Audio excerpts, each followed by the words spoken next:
Speaker change करना? हाँ change करना है, पानी ना जाए।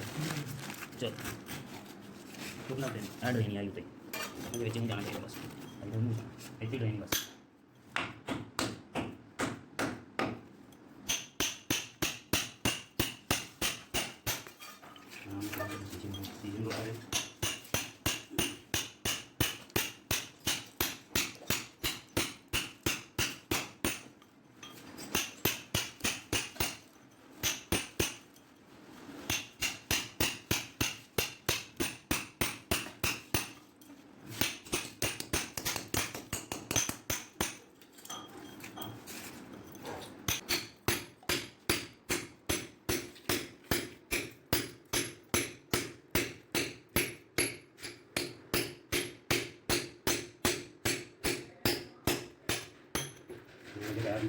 चलेगा? हाँ जी पीला लाइन हो गया तो पीला भी देना। हाँ जी यही करना और यही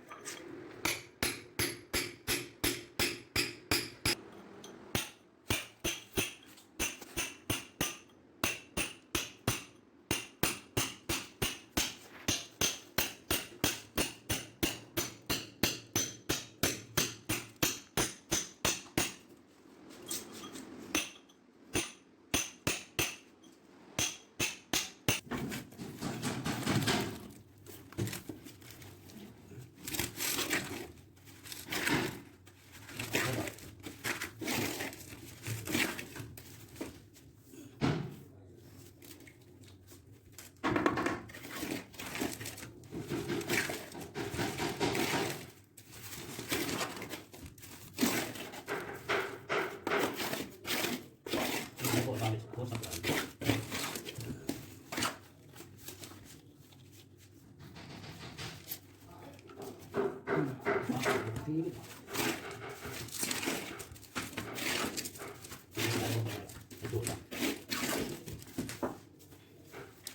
मीटर के साथ नहीं ना